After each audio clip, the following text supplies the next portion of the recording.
लेकिन अब बड़ा सवाल यह है कि क्या बीजेपी के नेताओं के दावे में दम है? क्या बीजेपी के नेताओं के दावे में दम है जो बार बार बीजेपी कह रही है कि वोट जिहाद हुआ है और कई इलाकों में हुआ है, महाराष्ट्र में हुआ है, यूपी के कई इलाकों में ऐसा हुआ है। मेरे साथ गौरव भाटिया हैं, मेरे साथ सुभ्राष्ट्रा हैं, मेरे साथ विवेक श्रीवास्तव है, मेरे साथ आनंद दुबे हैं, मेरे साथ अमीक जमई साहब हैं, उनका भी स्वागत है जो कि प्रवक्ता है समाजवादी पार्टी के। मैं सबसे पहले, क्योंकि बीजेपी से ये प्रश्न है, गौरव भाटिया आप ही को देता हूं 50 सेकंड। आखिरकार आपके वरिष्ठ नेता देवेंद्र फडणवीस वो कह रहे हैं कि महाराष्ट्र में वोट जिहाद हुआ है। समाजवादी पार्टी के नेता हैं, महबूब अली विधायक हैं, वो कहते हैं कि जब मुस्लिम आबादी बढ़ जाएगी तो 2027 में बीजेपी की सरकार को जाना ही होगा। देखिए, ऐसा है कि जब भारत की जनता नरेंद्र मोदी जी को आशीर्वाद देती है और उत्तर प्रदेश की जनता योगी जी को आशीर्वाद देती है, तो कोई है नहीं माइका लाल जो कि हमारी सरकार पुनः 2027 में उत्तर प्रदेश में बनने से रोक सके। लेकिन यहां सवाल बहुत बड़ा है। लोकतंत्र में हमारा संविधान, जिसकी प्रतिलिपि अमीर जी ये लोग पकड़ के घूमते हैं, वो कहता है कि धर्म के नाम पे आप राजनीति नहीं करेंगे। और दुख की बात यह है कि हिंदुओं को तो बांटो और मुसलमानों को जोड़ो और एक करो। आपने बिल्कुल सही कहा, आपने मरिया आलम खान की बात करी, वोट जिहाद। जब चुनाव के दौरान उन्होंने वोट जिहाद की बात करी तो एक निर्भीक पत्रकार गया और उसने अखिलेश यादव से पूछा, वोट जिहाद पे आपको क्या कहना है? अखिलेश यादव मुस्कुरा के बोले हैं, क्योंकि इतनी दम नहीं थी कि बोल दें कि ये वक्तव्य गलत है, हमें सबका वोट चाहिए। और योगी जी ने जो कहा वो आज जन भावना है। आप एक बात बताइए, क्या ये सही नहीं है? अगर हिंदू बटेगा तो हिंदू कटेगा, और इसके दो बड़े मतलब हैं। सबसे पहले, अगर आप वोट जिहाद की बात करते हैं, जिहाद की बात करते हैं, आतंकवादियों का समर्थन करते हैं, तो ये चिंता का सबब है सभी उन सहिष्णु हिंदुओं के लिए भी जो कानून का पालन करते हैं। और दूसरी बात, आप जब वोट जिहाद कहते हैं, भर भर के आओ और वोट डालो धर्म के आधार पे, तो क्या गलत बात है? जिस दिन ये हिंदू सोच लेगा अमीर जी, तो इनका सुपड़ा साफ हो जाएगा। पूरे भारत में एक सीट नहीं आने वाली है। और इसीलिए योगी जी ने जो कहा है, मैं समझता हूं बिल्कुल सही कहा है, राजनीतिक दृष्टि से, संवैधानिक दृष्टि से और धर्म के लिहाज से भी। और आज अखिलेश यादव को चाहिए पूरे देश से, उत्तर प्रदेश से माफी मांगे कि एक पूर्व मंत्री, उसकी हिम्मत कैसे होती है कहने की कि मुसलमान एक हो जाएंगे और जो बाकी हिंदू हैं उनके लिए क्या अखिलेश यादव के मन में कोई स्नेह नहीं, कोई सम्मान नहीं? जी, मैं रुक करता हूं अमीक जमई का। अमीक जमई, गौरव भाटिया ने कुछ बातें बोली, देवेंद्र फडणवीस ने आज बोला कि वोट जिहाद हुआ है, और दक्षिण मुंबई की सीट पर, इसके अलावा धुले लोकसभा सीट पर, ऐसी कई सीट्स हैं जहां पर लोकसभा में एक पैटर्न देखने को मिला है।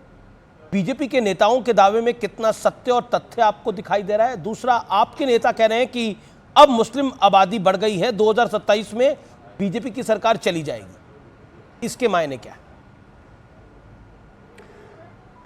अमीश देवगन जी, देखिए, आप तो बहुत ही गंभीर पत्रकारों में गिने जाते हैं इस देश के अंदर। दो बातें कहना चाहूँगा। गौरव भाटिया जी कल बोलेंगे हरियाणा हम हार गए, वहाँ वोट जिहाद हो गया। भैया जम्मू एंड कश्मीर में हम हार गए, वहाँ वोट जिहाद हो गया। वहाँ तो वो कहेंगे कि पाकिस्तान ने जितवा दिया जम्मू एंड कश्मीर में।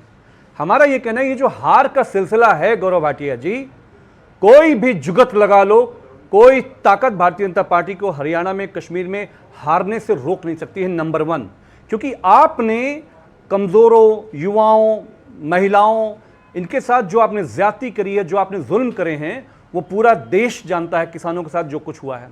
आदरणीय महबूब जी के बारे में आपने बात करी, उत्तर प्रदेश के बहुत बड़े नेता रहे हैं, बहुत लंबा उनका एक इतिहास है। वो जो वीडियो है वो मेरे पास भी है। हमारे जो जाकिर हुसैन जो जिला अध्यक्ष हैं वहाँ के, आज उन्होंने वो वीडियो भेजा, क्योंकि मैं भी जानना चाह रहा था कि महबूब अली साहब ऐसी बात कैसे बोल सकते हैं। वो साफ साफ ये कह रहे हैं, आरएसएस वाले, बीजेपी वाले झोला लेके आपके पास आएंगे घर पे, कहेंगे मुसलमानों की आबादी बढ़ रही है, इसलिए हमको वोट दीजिए, ये लोग जो है इस्लामी राज्य बना लेगा। 27 में उन्होंने कहा कि समाजवादी पार्टी की सरकार बनने वाली है। लेकिन अमीश देवगन जी, मैंने आपके व्हाट्सएप पे मैं उत्तर देता अभी हूं। वो पूरा वीडियो भेजा है। मैं चाहूंगा कि 1 घंटे के कार्यक्रम में अगर आपके अंदर ईमानदारी है, वीडियो का 20 सेकंड पहले का चला के दिखाइए, जहां वो ये कह रहे हैं आरएसएस वाले झोला लेकर आएंगे। अब एक फर्जी एफआईआर उनके ऊपर और जाकिर हुसैन साहब के ऊपर हो गई। मोहित खान पे भी बहुत शोर मचाया गया था ना। क्या आज कोई माफी मांगेगा कि डीएनए में मोहित खान का नाम नहीं आया? अयोध्या में एक राजू, जो उनका घर का जो ऑफिस, जो फैक्ट्री का वर्कर है, उसका नाम आ रहा है डीएनए में।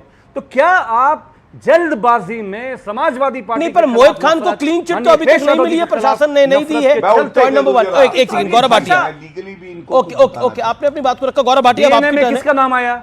ओके, एक सेकंड। मोहित खान को क्लीन चिट नहीं मिल रही है, उनका आपने सही कहा, उनके नौकर का डीएनए मैच हुआ है। लेकिन अगर कानून के डीएनए में हिसाब से किसका एक का नाम भी आया? डीएनए हमने मैच हो जाता समाजवादी पार्टी ने है तो डीएनए आरोपी के लिए आरोपी चैलेंज हो किया जाता था। है। लेकिन डीएनए क्योंकि में उनका वो एक नाम नहीं माइनर है। से रेप का मामला हमने है, न्यायालय से माइनर से उम्मीद है रेप का पूरा का मामला पूरा। है, लेकिन राजू न्यायालय खान न्याय मोहित खान का देगा। नौकर था, उसने ये गलत हरकत करी और आपको लगता है माफी इसमें बाकी लोगों को मांगनी चाहिए? क्या आपको लगता नहीं है ये वाकई ये मैं चाहता इंसानियत हूं का कि तकाजा भी नहीं वीडियो- है? लेकिन वीडियो फिर एक भी बार दोबारा वीडियो मैं एक सेकंड, मैंने वीडियो को कल भी देखा है, आज भी देखा है। जो बोला है महबूब अली ने वो आपके समक्ष है। अब आप बोलेंगे कि उनका पूरा आधे घंटे का भाषण चला दे तो पॉसिबल नहीं है सर। लेकिन गौरव भाटिया वो कह रहे हैं कि उससे पहले वो संघियों से सावधान रहने के लिए कह रहे हैं। लेकिन राहुल गांधी ने भी संघियों को लेकर एक बड़ा बयान दे दिया है। गौरव भाटिया,